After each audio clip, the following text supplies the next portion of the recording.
Are you prepared to watch a clash of wits as the artist deceives the authorities during a tough interrogation?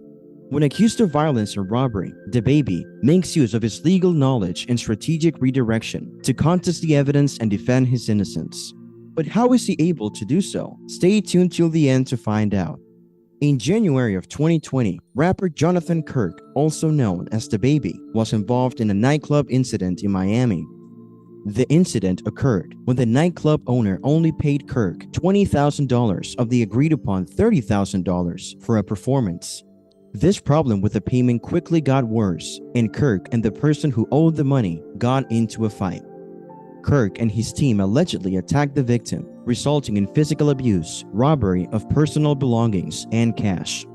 The sole evidence of the occurrence was a fragment of blurred CCTV footage. Kirk fled the scene in a black SUV, but subsequently returned to the hotel, where he confronted both the victims and a team of police officers awaiting for his arrest. Kirk was hauled to the police station under the guise of an investigation.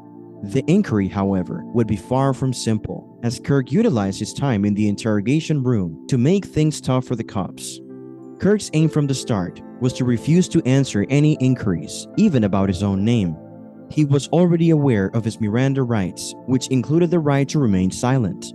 While it is typical advice in such instances to remain silent and get legal representation, Kirk elected to forego his right to legal representation, certain that he could handle the problem alone. This decision called into doubt his aims and motivations. Kirk told an unclear story in which he said that his manager was in contact with an event organizer about appearing at Cafe Iguana Pines, a nightclub. The money supplied by the promoter, however, turned out to be stolen, and their actions attracted suspicion. Instead of continuing with the transaction, Kirk chose to disengage and leave without a fight. Despite the fact that his explanation did not account for the recorded incident outside the club, Kirk kept true to his stories, knowing that if he remained consistent, it could work to his benefit. Kirk's refusal to request counsel was one of the most remarkable aspects of his actions during the interrogation. This aroused eyebrows among the detectives, as it was unusual for someone versed in interrogation techniques to eschew legal representation. Throughout the process, Kirk's confidence and belief that he could overcome the cops won. Kirk skillfully shifted the topic away from his involvement in the crime and towards his legal sources of income. He stressed that robbery made little sense considering his financial stability and legal company operations.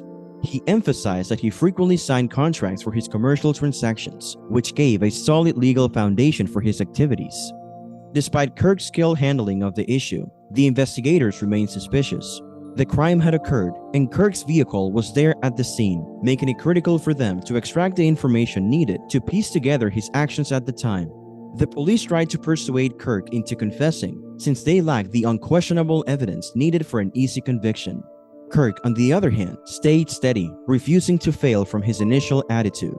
The detectives decided to leave the room temporarily to debate their next move after realizing their attempts were unsuccessful.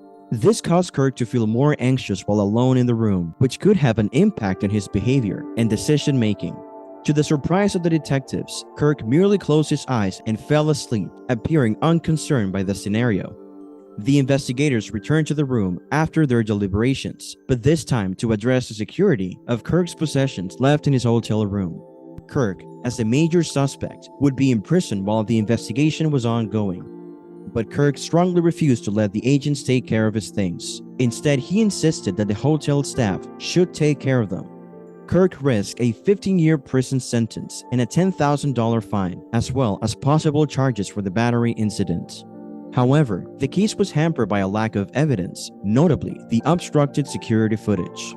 Kirk was freed from jail after 48 hours, and all accusations against him were later dismissed, allowing him to walk free. We have reached the end of our video. Subscribe to our channel and turn on notifications if you want to be kept up to date on such kinds of law videos. See you at the next one. Until then, keep watching. We already had this, yeah. No, not yet. Yeah. You got anyone here? One,